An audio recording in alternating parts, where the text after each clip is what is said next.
praktikum yang pertama ini, kita akan menjelaskan tentang dasar-dasar dari paleontologi dan fosil.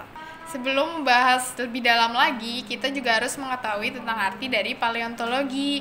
Nah, paleontologi itu merupakan ilmu yang mempelajari tentang kehidupan masa lalu atau sejarah kehidupan di bumi dalam skala waktu geologi berdasarkan pengamatan dari fosil makhluk hidup yang berupa fosil tumbuhan maupun hewan. Nah, paleontologi itu memiliki cabang-cabang juga. Yang pertama ada mikropaleontologi, yang kedua ada paleobotani, yang ketiga ada paleoekologi, yang terakhir juga ada palinologi. Nah, semua itu membahas tentang fosil, tapi fosil itu berbeda-beda. Seperti mikropaleontologi itu tentang mikrofosil, paleobotani itu tentang fosil tumbuhan, paleoekologi itu tentang fosil komunitas dari suatu lingkungan. Nah, palinologi ini tentang fosil dari spora dan juga polen. Nah, iya bener banget. Terus dari tadi kan kita ngejelasin tentang paleontologi nih. Sebenarnya apa sih itu fosil? Jadi fosil itu adalah sisa-sisa makhluk hidup yang telah mati. Nah, sisa-sisanya ini bisa berupa tubuh dari si fosil itu sendiri, atau misalnya cetakan dari fosil atau jejak kakinya. Dan syarat dari sebuah fosil itu dia harus terkubur dengan minimal jangka waktu 10.000 tahun. Nah, ngomong-ngomongin tentang fosil, sebenarnya apa sih pentingnya kita mempelajari fosil? Nah, fosil itu kan sangat penting ya, apalagi di dunia geologi. Nah, aplikasi fosil itu sendiri di dunia geologi itu untuk mengetahui umur relatif batuan. Lalu dia itu untuk mengetahui lingkungan pengendapan juga. Terus dia juga bisa untuk biostratigrafi atau korelasi antara tempat satu dengan tempat lainnya dengan ditemukannya jenis fosil yang sama. Dan yang terakhir dia itu untuk mengetahui bagaimana evolusi kehidupan atau sejarah kehidupan di bumi. Pada bagian ini akan dijelaskan mengenai taponomi. Taponomi itu berbeda dengan taksonomi. Dan taponomi ini adalah proses ketika suatu organisme hidup lalu mengalami fosilisasi hingga menjadi sebuah fosil. Dan berikut adalah beberapa step by step cara untuk menjadi sebuah fosil. Cara yang pertama adalah mati. Dan di luar sana ada banyak sekali kemungkinan untuk mati. Misalnya dengan dimakan oleh predator atau terinfeksi oleh suatu wabah penyakit. Atau bisa juga karena perubahan iklim secara tiba-tiba. Dan perubahan iklim ini bisa saja memusnahkan beberapa kelompok organisme yang tidak dapat bertahan hidup dan tidak dapat beradaptasi dengan iklim baru. Oh ya, pastikan jangan sampai matinya itu misalnya tergencet oleh beban yang sangat berat sehingga tubuh kalian tuh menjadi hancur gitu. Karena untuk menjadi suatu fosil yang baik, pastikan tubuhnya tuh masih dalam keadaan full body. Ada tips nih, yaitu kalian mencari getah pohon dan kalian terperangkap aja gitu di dalam situ. Karena ketika kalian terperangkap di suatu getah pohon, dan ketika getah pohon itu menjadi sebuah fosil yang dinamakan ember, bagian soft part dari tubuh kalian pun akan ikut terfosilisasi. Langkah selanjutnya adalah cari tempat di mana kalian bisa terkubur dengan cepat. Misalnya itu kayak sungai atau danau atau dasar laut, di mana tempat-tempat tersebut tuh terjadi pengendapan secara aktif.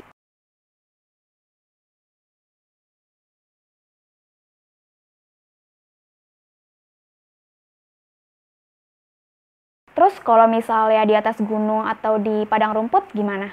Itu kurang dianjurkan sih, karena di tempat tersebut meningkatkan probabilitas bahwa tubuh kalian akan dimakan oleh organisme yang ada di atas permukaan. Jadi usahakan terkuburnya di bawah permukaan aja kayak yang tadi udah disebutin. Nah, lebih baik lagi kalau kalian mencari tempat yang minim oksigen, misalnya kayak rawa-rawa atau dasar danau yang sangat dalam. Karena di tempat yang minim oksigen itu dapat melambatkan pelarutan tubuh kalian dan juga memberi waktu lebih untuk mengalami fosilisasi. Ketika sudah terkubur, langkah selanjutnya adalah berendam di dalam air dalam jangka waktu yang cukup lama. Karena air ini kan mengandung mineral atau dia memiliki mineral di dalamnya. Jadi ketika tubuh kita perlahan-perlahan mengalami pelarutan, bagian soft part dari tubuh kita mengalami pelarutan, mineral yang ada di dalam air itu akan terpresipitasi dan mengisi rongga-rongga yang ada di dalam tulang kita sehingga tulang kita akan mengeras dan mengalami permineralisasi. Permineralisasi adalah tipe fosilisasi yang nanti akan kita bahas lebih lanjut. Seiring berjalannya waktu, sedimen di sekitar kita akan mengalami litifikasi atau membatu atau berubah menjadi batu yang kemudian dapat meninggalkan cetakan dari kerangka tubuh kita yang nanti kita bisa namakan sebagai cast. Sebenarnya sampai tahap ini kalian sudah bisa dikatakan menjadi sebuah fosil. Tapi percuma kan kalau misalnya kalian udah menjadi sebuah fosil tapi cuma ada terkubur di dalam sedimen doang. Nah, jadi kalian tuh perlu untuk berada di atas permukaan untuk bisa ditemukan oleh saintis dan paleontologis untuk diidentifikasi lebih lanjut. Dalam jangka waktu geologi yang sangat panjang, bisa saja terjadi faktor-faktor seperti sea level fall atau penurunan muka air laut, atau juga proses tektonik seperti uplifting atau pengangkatan, sehingga bisa aja daerah kalian tuh yang tadinya di bawah laut bisa menjadi ada di atas permukaan. Dan kalau misalnya sudah ada di atas permukaan, kalian sudah ada kesempatan untuk ditemukan oleh paleontologi. Yang pertama ada silisifikasi. Nah, silisifikasi ini merupakan tergantinya komponen kayu yang sudah mati secara kimiawi dan berubah menjadi silika tanpa mengubah struktur asli fosil tersebut. Bisa dilihat ini tuh fosilnya merupakan fosil kayu. Dia tuh strukturnya nggak berubah kan, tetap kayak kayu gitu. Tapi ternyata tuh komponennya itu udah berubah menjadi silika.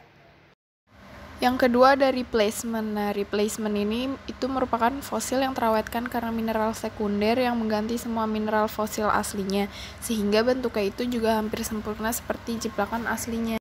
Selanjutnya ada permineralisasi. Nah, permineralisasi ini merupakan masuknya mineral sekunder yang mengisi pori-pori atau ruang antar sel pada bagian fosil yang keras. Kalau tadi replacement itu semua bagiannya sudah tergantikan oleh mineral sekunder, nah kalau permineralisasi ini, mineral sekunder itu hanya mengisi pori-porinya saja dari fosil tersebut, alias dia itu masih ada bagian cangkang aslinya. Kristalisasi terjadi ketika bagian keras dari organisme berubah menjadi mineral yang lebih stabil. Kita ambil contoh fosil yang berada di laut. Karena banyak mineral yang tidak stabil seperti aragonit yang kemudian akan mengalami rekristalisasi dan berubah menjadi kristal yang lebih stabil yaitu kalsit. Karena seperti yang kita tahu bahwa aragonit ini memang kurang stabil.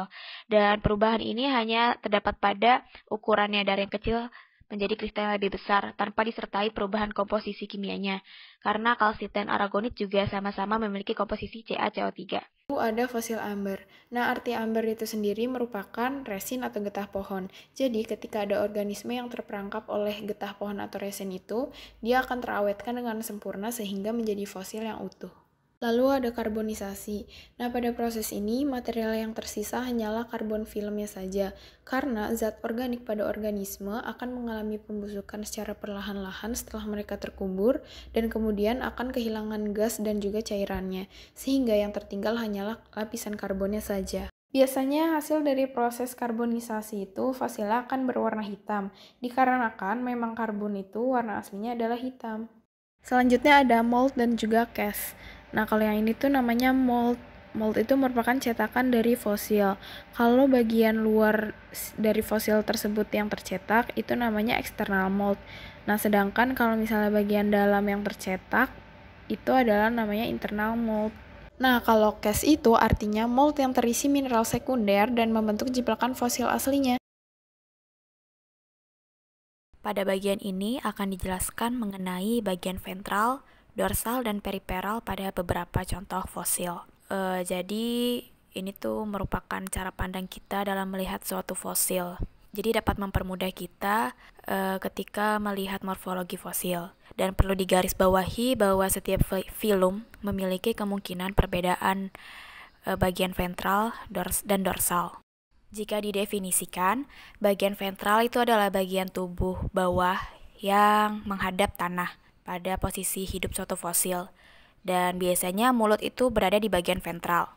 Kalau dorsal itu adalah kebalikannya, jadi dorsal tuh ketika kita melihat fosil dari atas. Lalu pada contoh echinoids berikut, bagian mulutnya ini dinamakan bagian ventral, lalu bagian sampingnya periferal, dan bagian belakangnya atau dari sisi atas kita melihat namanya dorsal. Lalu pada contoh fosil moluska berikut, pada bagian apertur atau bagian bukaannya ini disebut ventral dan bagian baliknya disebut dorsal.